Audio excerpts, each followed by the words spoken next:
Hey everyone, welcome back to another episode of r/ProRevenge.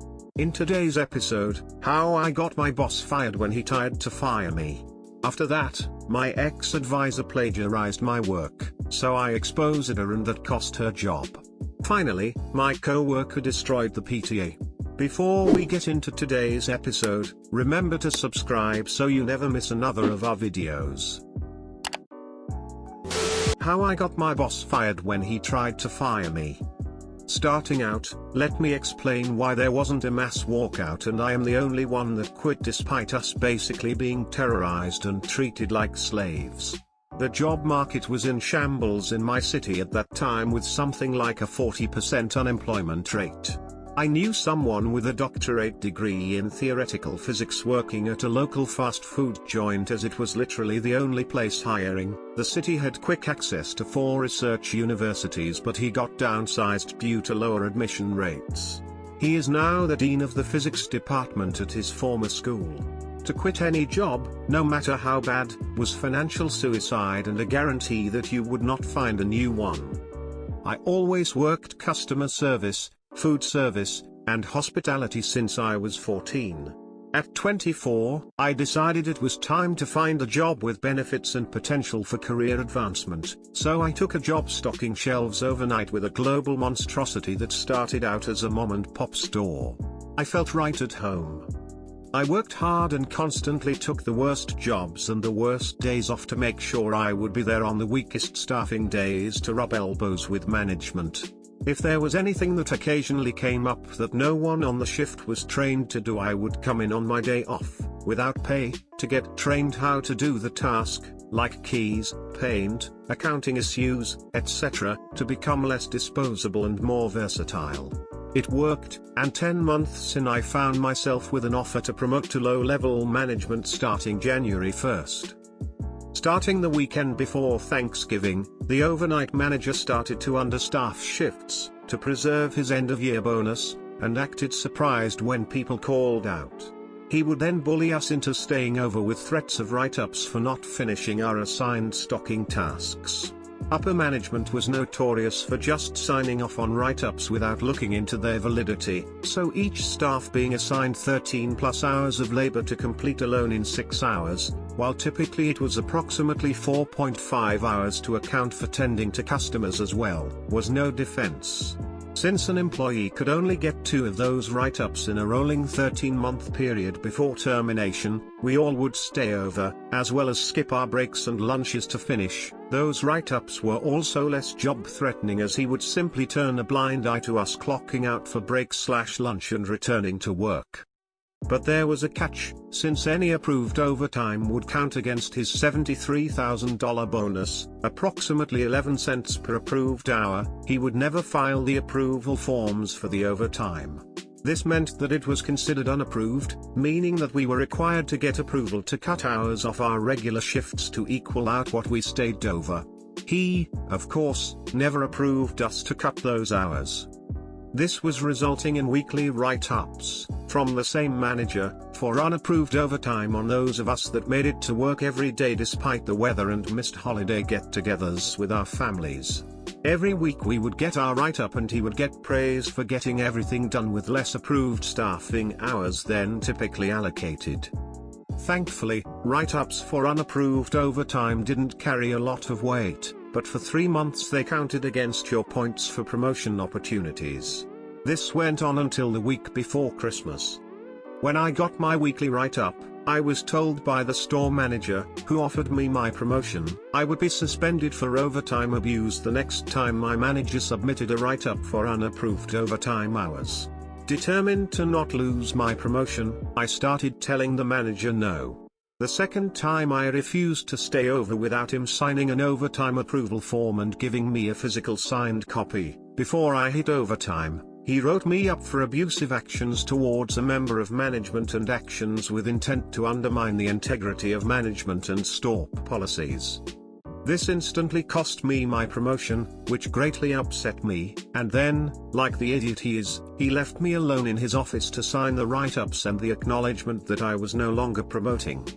Initially, I was going to just accept it and resolve myself to spending the next 13 months working my tail off for minimum wage and go up for promotion as soon as they fell off. When I started reading the acknowledgement form, I found I was not eligible to promote to management until I was write-up free for 5 years. This meant 6 years and 1 month before I could even try to get promoted again. All because I followed policy. So, rather than sign it, I wrote, "Fuck off," in Sharpie across his brand new desk, which he got for being such a great manager, walked out of his office, handed him my vest and name tag, shredded the write-ups and tossed them into the air like confetti, and told his no longer smug face that it was now my personal mission to get him fired. He lost his cockiness when it sunk in I'd just quit. I could see little beads of panic sweat forming on his forehead, as he realized that the only person capable of performing certain highly essential functions for his shift was walking out the door. He shouted after me, telling me that he could talk to the general manager and see if he could get the time frame cut down to 3 years. He offered to approve all of my overtime the rest of the season, offered me a cut of his bonus, and several other offers I can't remember. Honestly, if he'd offered to withdraw the write-ups, which was still 100% an option but he never offered, I wouldn't have accepted it, but I might not have followed through on my threat. I was too angry and too determined, and I didn't care if I became homeless as long as I never had to work there again. Now, how did I get him fired? Well, due to certain ADA requirements, I was permitted to carry a voice recorder with me at work so I could record important meetings, announcements, and reminders. When I got written up the first time for unapproved overtime, I started recording his requests to both me and co-workers. I never used them to dispute the write-ups, but I never deleted them, either. So, I uploaded all the recordings to my computer, nearly 18 hours of audio, and sent it to the Home Office, xing every store manager and compliance officer in the district. When I went in for my last paycheck, he was long gone. I was offered my promotion back, but I declined. The regional director then offered me my old manager's job, with a $73,000 hiring bonus. Wonder where that came from, LOL, but I still refused and said I was never returning to retail. My former manager's boss laughed and told me that everyone returns eventually, and when I did come see her and she would find me a management spot somewhere. After 5 months of being unemployed, living with my mom, and barely surviving, I moved to another state and got a job working in a state prison as a guard, and I'm very fulfilled. My ex-advisor plagiarized my work, so I exposed her and that cost her job. For context, back in 2013 I was a graduate student pursuing my master's degree. That was my last year in the program. We had 24 months to finish all the work and the dissertation. My advisor was a professor who was very well known and experienced on my field of work. Let's call her Janet, fake name. Janet and I had worked together with research since my college days, as I became part of an undergraduate research with her. At that point we had been working for about 4 years, and as any advisor-student relationship we more had our disagreements quite often. Janet was used to doing her experiments a certain, archaic, way. I knew there were better uses of our grants money and always tried to push toward a more advanced method, especially correlating data collection and statistics. However, our relationship was always good. I knew her husband and had been to her house numerous times. She was a little set on her ways, but we managed to make good progress on our field. Anyhow, by the end of 2013, I presented my dissertation to the department and was approved with flying colors. My data still wasn't published in any paper, as I wanted to have more analysis in different areas to make a more robust and better paper. With that said, my dissertation was published, and by all reasons that is my work and my experiments. After I got my MS, I decided to pursue a PhD. While I was still going to work in the same field, I wanted to use different techniques and thus talked with Janet about going to pursue a PhD under a different professor in another university. She always encouraged me to do better and look for ways to diversify my views. I went ahead and contacted a professor outside my country in another university to pursue my PhD. I got approved and soon moved away. For the next 2 years I still kept contact with Janet, but on the third she stopped responding. Initially I thought she had changed her email or something, but didn't think much of it. Time flew by, and in 2017, while reading papers and writing my own, I came across a paper that was strangely similar with my research. Interested in it, I opened it up to read. For my shock, it was a paper by my ex-advisor. She was up as advisor and another guy, who from his curriculum is her current master's student. Reading the title I thought, hey, that's neat. She continued researching it. But boy, I was wrong. Reading the paper I got increasingly angry. That wasn't a new research. It was my research. My data was all in that paper, even my graphs and tables. Initially I thought, oh well, she's also an author and if she is citing it, there shouldn't be a problem. But unfortunately, that wasn't the case. My name was nowhere near that paper as they claimed that researcher's original. Now, I was livid. I sent an email to Janet confronting her, which was never replied to. However, I am not a pushover and will never allow people to claim my own work as theirs. She made a mistake by using my data. I'm a researcher and I keep everything I ever worked on saved in external SSDs, encrypted and on my own possession. All catalogued with date entries, and even had my own dissertation to prove my work.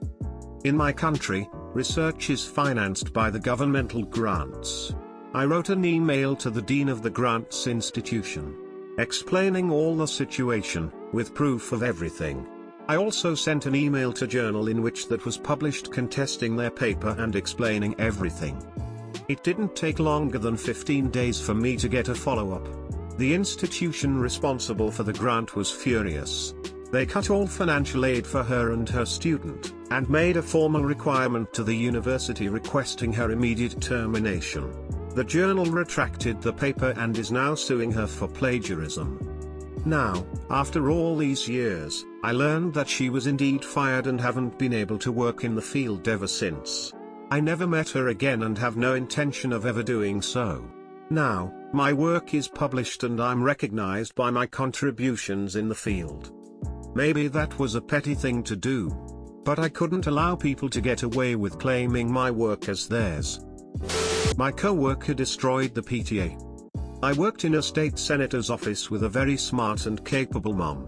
She was the senator's aide, but that was only for part of the year and I'm fairly certain she didn't really have a career apart from that. But incredibly capable. This lady would always surprise me with the things she had done. Like once she casually mentioned the time she had gone to some conference in Australia to give a speech and I was like, wait, what? My favorite thing she told me about was when she destroyed her local PTA.